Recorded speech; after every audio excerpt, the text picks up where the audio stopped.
कहानी भवानी की एक 19 साल की लड़की जिसका नाम मनीषा है उसकी। मनीषा जिसने 12th पढ़ाई करने के बाद एक प्ले स्कूल में एक टीचर की नौकरी की। उसका सपना था नर्सिंग का कोर्स कर नर्सिंग अफसर बनने का। 19 साल की मनीषा 11 अगस्त को घर से स्कूल के लिए निकलती है। प्ले स्कूल में वो पढ़ा रही थी छोटे छोटे बच्चों को।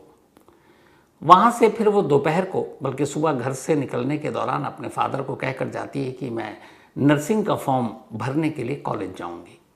फादर भी उन्होंने कहा कि तुम पढ़ने लिखने में तेज हो, तुम्हें जो बेहतर लगे वो करो।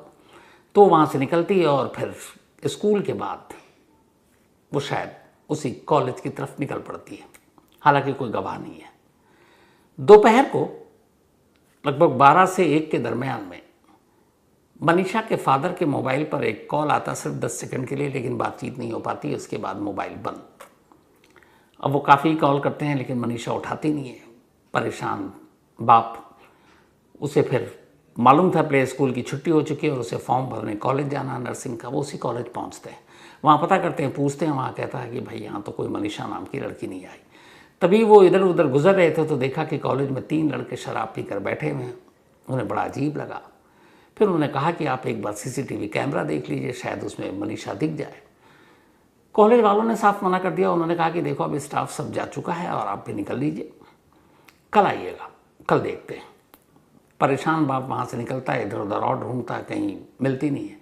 थक हार कर शाम हो गई। शाम को पुलिस स्टेशन पहुँचते हैं और जाकर रिपोर्ट लिखाने की कोशिश करते हैं कि उनकी एक बेटी 19 साल की मनीषा सुबह घर से निकली, प्ले स्कूल गई, फिर उसे कॉलेज का फॉर्म भरना था नर्सिंग का, वो कॉलेज गई। वहाँ पे कोई मदद कर नहीं रहा। वहाँ कुछ लड़के शराब पिए हुए थे। CCTV फुटेज उन्होंने दिखाया नहीं। आप रिपोर्ट लिखकर तफ्तीश कीजिए।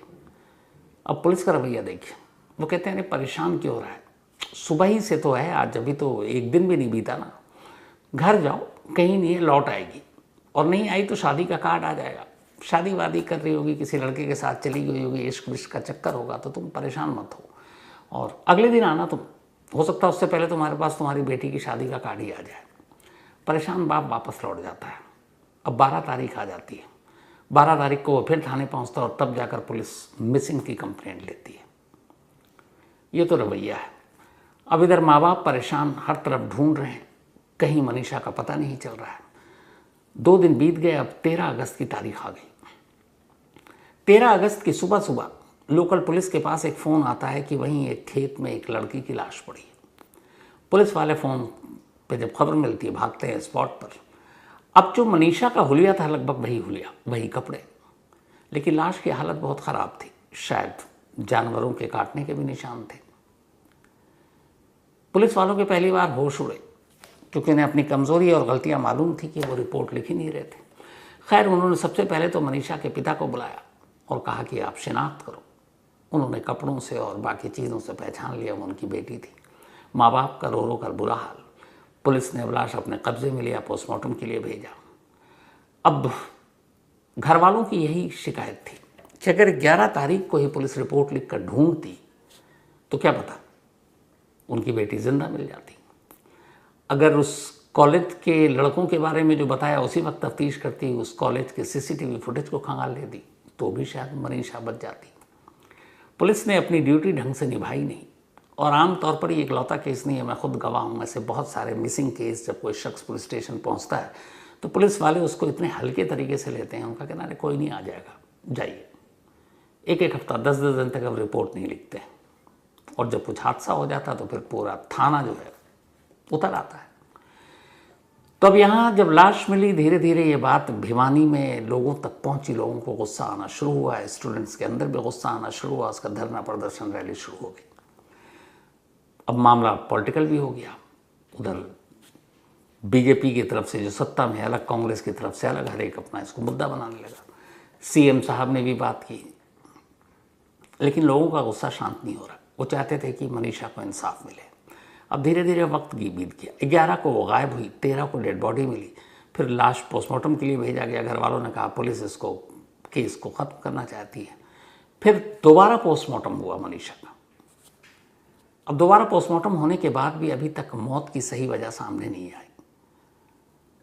अब आज की तारीख 18, 13 तारीख को बॉडी मिली और आज 5वां दिन है। कमाल देखिए भिवानी या हरियाणा पुलिस का। आज अचानक सोशल मीडिया पर एक सुसाइड नोट तैरने लगा। रोमन इंग्लिश में लिखा था, टोन हरियाणवी था, उसमें कोई नाम नहीं है, लेकिन उस सुसाइड नोट को मनीषा का बताया जा रहा है और ख़ुद पुलिस वालों ने इसको एक तरह से लीक कराया। और उस पूरे सुसाइड नोट का जो एक तरह से मजमून है वो यही है कि मैं नर्सिंग अफसर बनना चाहती थी, मैं कर नहीं पाई, मैं ये नहीं, मैं बड़ा आप लोगों को कुछ खुशियाँ नहीं दे पाई, ये सारी चीज़ें।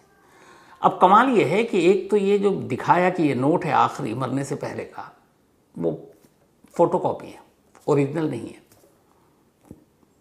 एक शख्स जो अपनी जान देने जा रहा हो और ऐसा कोई नोट लिखता है तो फोटो स्टेट कॉपी करा के अपने पास एक ही कॉपी नहीं रखेगा ना, फिर ओरिजिनल भी तो होगा, कहीं ओरिजिनल नहीं। दूसरी बात, 13 अगस्त को बॉडी मिलती है, आज 18 अगस्त है। उस जगह की पुलिस ने सारी सर्च किया, तलाशी ली जहां खेत पे मिला। 5 दिन तक ये नोट कहाँ था, पुलिस के पास जवाब नहीं है।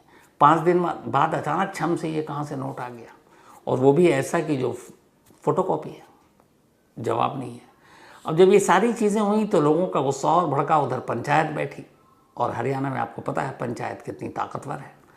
अब धीरे धीरे इधर सरकार के कानों तक पहुंची, मुख्यमंत्री ने भी बयान दिया, विपक्ष नेता भी आए, हुड्डा एक्स सीएम जो हैं कांग्रेस के वो भी उतर गए। अब ये हुआ कि नहीं, इंसाफ होना चाहिए, सीबीआई को मामले की जांच होनी चाहिए। तब सरकार ने अब वहाँ के एसपी, कुछ पुलिस वालों को एसपी का ट्रांसफ़र कर दिया, कुछ पुलिस वालों को सस्पेंड कर दिया, लीपापोती शुरू हो गई। लेकिन मनीषा की मौत कैसे हुई अब भी एक मिस्ट्री है। और कमाल या बेशर्मी देखिए कि अभी कुछ घंटे पहले हरियाणा पुलिस की तरफ से एक प्रेस नोट जारी होता है उनके प्यारों की तरफ से, और उसमें यह है कि बहुत सारे मीडिया, सोशल मीडिया, यूट्यूब पे मनीषा को लेकर स्टोरी चल रही है जो आधी अधूरी है, बिना पुलिस से कंफर्म किए हुए चलाई जा रही है। अगर ऐसी स्टोरी चली या किसी ने फॉरवर्ड किया तो ऐसे तमाम लोगों के खिलाफ हरियाणा पुलिस एक्शन लेगी।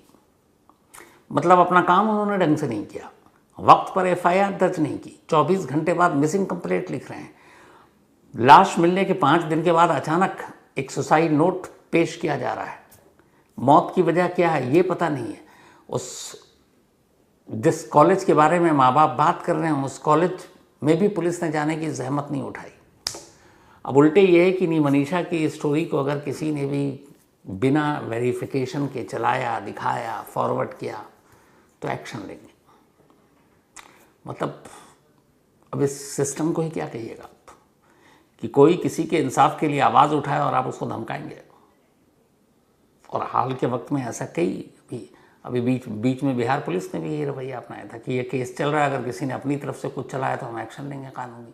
अब ये हरियाणा पुलिस का नया चेहरा कि कोई भी मनीषा को जो इंसाफ को लेकर चल रहा है, अगर उसमें मीडिया ने बिना, एक तो होता है कि आप पहले बात करके कंफर्म, ये है बेसिक जर्नलिज्म है, लेकिन आप उनसे बात कीजिए तो कहते हैं कि हम कुछ नहीं बता सकते, ऊपर से ऑर्डर है, नीचे वाला ऊपर वाले पर डाल देता, ऊपर वाले से कहें तो कहेगा अभी तो इन्वेस्टिगेशन चल रहा है, हम कुछ नहीं कहेंगे। तो जब आप कुछ नहीं कहेंगे तो फिर भी आप उम्मीद रखेंगे कि मीडिया खामोश रहेगी कि मौत क्या हुई, कैसे हुई, आपकी अपनी लापरवाही क्या है। जवाब कौन देगा, जवाबदेह कौन है। लेकिन ये एक नया चलन चल पड़ा है जो बड़ा ख़तरनाक है कि आप सीधे सीधे धमकाते हैं, न सिर्फ मेन स्ट्रीम मीडिया को बल्कि जो सोशल मीडिया पर एक्टिव है, जो वहाँ के लोकल हैं, जो लगातार इस स्टोरी को उठा रहे हैं। तो अभी फाइनली पोस्टमार्टम रिपोर्ट जो आएगी उसके बाद ये पता चलेगा कि यह है क्या मामला, और जैसे ही इसमें जो अपडेट होगा मैं आप तक ज़रूर पहुंचाऊंगा। तो ये तो मनीषा की इस रहस्यमयी मौत को लेकर था। अब आते हैं आज की कहानी के ऊपर। इसी साल मार्च की बात है, 5 महीने पुरानी है। मेरठ की मुस्कान आप सबको याद होगा, और मुस्कान का वो सौरभ जो उसका पति। और मेरठ के एक घर से एक नीले रंग का ड्रम निकला, और उस ड्रम में मुस्कान का पति सौरभ पैक था, ऊपर से सीमेंट वेमेंट करके पैक कर दिया गया था। बाद में उस ड्रम को काटा गया, सीमेंट को हटाया गया, तब अंदर से सौरभ की लाश निकली।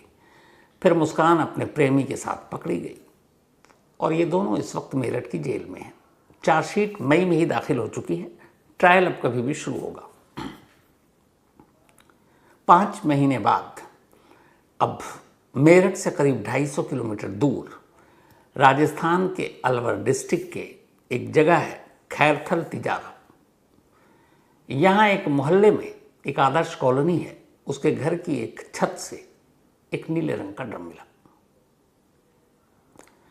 इस ड्रम की कहानी ये है कि ये घर राजेश नाम के एक शख्स का है, जिनका प्रॉपर्टी डीलर का काम है, और उनकी पत्नी है मिथिलेश। राजेश का कभी ईंट भट्टे का भी काम था। वो कल सुबह यानी कि 17 अगस्त की सुबह छत पर गई। जब छत पर गई तो उन्हें बड़ी अजीब सी बदबू महसूस हुई। उन्होंने फौरन नीचे आई अपने किसी बच्चे से कहा कि पुलिस को फ़ोन करो। आजकल बदबू और ड्रम ये धीरे धीरे मीडिया, सोशल मीडिया के देने के लोग अलर्ट हैं। पुलिस को जैसे ही पता चला घर से बदबू आ रही है, पुलिस के भी कान खड़े हुए, वो फौरन पहुंचती और इस छत पर आ गई। अब इस छत पर ये सारी तस्वीरें लाइव। पुलिस वाले पहुंचे, वाकई छत पे बदबू थी। हर एक ने अपने नाक मुंह बंद कर लिए। अब पुलिस वाले खड़े हुए हैं छत पर। इसके बाद एक शख्स जिसको पुलिस वाले साथ लेकर आए थे, उससे कहा गया भाई ड्रम खोलो। अब वो ड्रम का ढक्कन हटाता है। जब ढक्कन हटाता है तो तेज़ बदबू और आ जाती है। फिर इसके बाद बड़ी हिम्मत करके वो पीछे हटता, फिर आगे जाता, ड्रम में हाथ डालता है। उसके अंदर एक कपड़ा था, उस कपड़े को खींच कर वो बाहर निकालता है। जब बाहर निकाल लेता है तो फिर वो एक बार और झांकता है। फिर छत पर मौजूद पुलिस वालों से कहता है कि अब अंदर कुछ और नहीं, सिर्फ एक लाश। अब यहाँ तक की तो तस्वीर आपने लाइव देख ली। अब इसके बाद लाश की शिनाख्त, किसकी लाश है भाई ये? तो पता चला कि ये लाश इसी घर में 1.5 महीने पहले किराए पर रहने के लिए आए सूरज नाम के एक शख्स की है। सूरज उत्तर प्रदेश के शाहजहांपुर का रहने वाला 1.5 महीने पहले इस खैरथल तिजारा इलाके में, जो अलवर डिस्ट्रिक्ट में पड़ता है, वहाँ किराएदार के तौर पर रहने आया था अपनी पत्नी सुनीता और 3 बच्चों के साथ। सुनीता से उसकी शादी करीब 10 साल पहले हुई थी। सारे बच्चे 3, 4, 5 साल, इतनी उम्र है उनकी। अब लाश तो मिली, लेकिन जिस छत से ये लाश मिली उसी छत के कमरे पर ये परिवार किराए पर रहने आया था 1.5 महीने पहले। अब जब घर वालों से पूछताछ हुई और खुद घर वालों, मकान मालिक और मालकिन हैरान कि 17 अगस्त की सुबह से ही सूरज की पत्नी, उसके 3 बच्चे गायब। और इतना ही नहीं, खुद मकान मालिक और मालिकिन का अपना बेटा जितेंद्र, वो भी गायब। अब एक किराएदार जो 5 लोगों का था परिवार आकर रहा, उनमें से एक ड्रम में मिला सूरज। बाकी बचे 4, सुनीता और उसके 3 बच्चे, वो गायब। और मकान मालिक का अपना बेटा जितेंद्र, वो भी गायब। अब थोड़ी थोड़ी कहानी तो पुलिस को भी समझ में आ रही थी कि घर में छत पर ड्रम में लाश पति की। अब उस पति के 3 बच्चे, 3 बच्चों की माँ, उसकी पत्नी बच्चों समेत गायब, और मकान मालिक का एक बेटा गायब। तो फिर मामला क्या है? खैर, अब पुलिस अपनी तफ्तीश आगे करती है। तो पता चला कि जो जितेंद्र है, जो इस मकान मालिक का बेटा है, 2014 में उसकी पत्नी की मौत हो गई, यानी करीब 6, 5, 11 साल हो चुके हैं। कुछ महीने पहले सूरज अपनी पत्नी सुनीता के साथ राजस्थान पहुंचता है, इस खैरथल तिजारा इलाके में, अलवर में, नौकरी की तलाश में। वहाँ एक ईंट भट्टे की जगह पर उसे नौकरी मिल जाती है, और वो ईंट भट्टा इसी जितेंद्र के पिता राजेश का था। वो वहाँ कैशियर के तौर पर या एक सुपरवाइज़र के तौर पर काम कर रहा था। तो वहाँ आने के बाद अब सूरज ने नौकरी शुरू कर दी। वहीं पास में वो अपना घर लेकर रहने लगा अपनी बीवी सुनीता और 3 बच्चों के साथ। अब चूंकि एक ही ईंट भट्टे में दोनों काम कर रहे थे, धीरे धीरे जितेंद्र की सूरज से दोस्ती हो गई। जब वो सूरज से दोस्ती हुई तो फिर उसके घर पे आना जाना हुआ। वहाँ उसकी मुलाकात सुनीता से हुई। इसके बाद अब जब दोस्ती बढ़ी तो सूरज और जितेंद्र आपस में बैठकर शराब भी पीना शुरू कर दी। इस बीच में जितेंद्र को पता चला कि सूरज की वाइफ सुनीता सोशल मीडिया पर भी एक्टिव है। वो रील्स बनाती है अपने पति के साथ, बच्चों के साथ, और रील बनाने के साथ साथ सोशल मीडिया का उसको चस्का है। वक्त बीता, मुलाकातों का दौर चलता रहा, और जितेंद्र और सुनीता में अब प्यार हो गया। अब जब प्यार हो गया तो इस बीच में जितेंद्र ने क्या किया कि वो सूरज को जानबूझकर ज़्यादा शराब पिलाने लगा, ताकि वो नशे में हो तो सुनीता से मिलना आसान हो जाए। ये सिलसिला चलता रहा कुछ महीने तक। अब अचानक जुलाई का महीना आ गया। अब जुलाई में बारिश शुरू हो गई। आमतौर पर मानसून में ईंट भट्टे का काम रुक जाता है। तो जब बारिश शुरू हो गई तो अब सूरज ने तय किया कि वो अपनी पत्नी और तीनों बच्चों को लेकर वापस शाहजहांपुर यूपी पहुंच जाएगा अपने घर, और जब मानसून ख़त्म हो जाएगा तो फिर वो वापस यहाँ आ जाएगा। उसने जितेंद्र को ये बात बताई। जितेंद्र ने कहा कि मैं तुम्हें यहीं दूसरी नौकरी दिला दूंगा, क्यों जा रहे हो? क्योंकि वो नहीं चाहता था सुनीता उससे दूर रहे। उसने कहा ठीक है। अब जितेंद्र का अपना ठीक ठाक घर, पत्नी पहले ही मर चुकी, माँ बाप साथ रहते थे और उसका एक बेटा भी है। तो एक रोज़ वो सूरज, सुनीता और उसके तीनों बच्चों को लेकर अपने घर पहुंच गया 1.5 महीने पहले, और ले जाकर उसने अपने माँ बाप से कहा कि ये हमारे यहाँ छत पे जो कमरा खाली है उसमें किराएदार के तौर पर रहेगा, किराया भी दे देगा और इसकी नौकरी यहीं पे लग जाएगी। माँ बाप को लगा घर बड़ा है, कमरा खाली है, किराए के पैसे आएंगे। उन्होंने कहा ठीक है, दे दिया। अब वो पूरा परिवार वहीं सेट हो गया। सूरज इस बात से अनजान कि उसकी पत्नी सुनीता और जितेंद्र के बीच में इश्क चल रहा है। अब वो वहीं रहने लगे। इस दौरान में कई बार सुनीता ने जितेंद्र की माँ से कहा कि पहले ये शराब नहीं पीते थे, आजकल बहुत ज़्यादा पीते हैं। उसे ये पता ही नहीं कि उसे साजिशन ज़्यादा पिलाया जा रहा है ताकि वो होश में हो ना और उसको मौका मिल जाए मिलने का। तो ये सब कुछ चलता रहा। अब 5 दिन पहले अचानक एक रोज़ सुनीता अपनी मकान मालकिन यानी जितेंद्र की माँ के पास जाती है और कहती है कि ऊपर पानी आने में कुछ दिक्कत है, तो क्या आप हमें एक टंकी दे देंगी, ड्रम। अब राजेश के चूँकि ईंट भट्टे का पूरा वो था, तो वहाँ पे पानी की ज़रूरत होती, तो उन्होंने बहुत सारे ऐसे ड्रम खरीद रखे थे। अब इत्तेफाक की बात है वो सारे नीले थे। तो जितेंद्र की माँ को लगा इतने सारे घर में ड्रम है, दे दो। उन्हें पता भी नहीं कि वाकई पानी के लिए मांग रही है या दिमाग में कुछ और चल रहा है। अब सुनीता वो ड्रम लेकर छत पर आ गई। ये बात है 5 दिन पहले की। अब इसके बाद वो ड्रम छत पर है, उसने अपने किचन के पास रखा। फिर आती है 16 अगस्त की तारीख, जन्माष्टमी वाला दिन। शाम तक जो सूरज है वो उस घर में दिखा। नीचे गया तो पड़ोसियों ने देखा, बच्चों ने देखा, लेकिन शाम के बाद फिर उसे किसी ने नहीं देखा। इसके बाद रात हो गई, सुबह हुई। जब अगली सुबह हुई तो फिर जितेंद्र की माँ छत पर गई, उसे बदबू आई। फिर पुलिस को कॉल किया, फिर पुलिस वाले आए, ड्रम खुला। तो जब ड्रम खुला तो उस ड्रम के अंदर ये पाया गया कि जो लाश थी, लाश के ऊपर बहुत सारे कपड़े डाले गए थे। कपड़े जब हटाए गए, जिसकी तस्वीरें आपने देखी, उसके अंदर बहुत सारा नमक डाला गया था। नमक डालने का मकसद ही ये होता है कि ताकि लाश जल्दी गल जाए। अब इस पूरे हिसाब से अगर देखें तो सूरज का कत्ल 16 अगस्त की शाम या रात को हुआ। 16 अगस्त की रात तक उसको ड्रम में पैक किया गया और 17 अगस्त की दोपहर तक पुलिस पहुंच चुकी थी। यानी ड्रम में लाश मुश्किल से 20 या 22 घंटे रही होगी, 18 घंटे, 18 से 22 घंटे। लेकिन उमस और नमक, इन दोनों ने लाश को बुरी तरह से सड़ा दिया था। अब ये भी है कि जब 16 तारीख को कत्ल हुआ तो शायद उसी रात सुनीता अपने तीनों बच्चों के साथ जितेंद्र को लेकर वहाँ से भाग गई।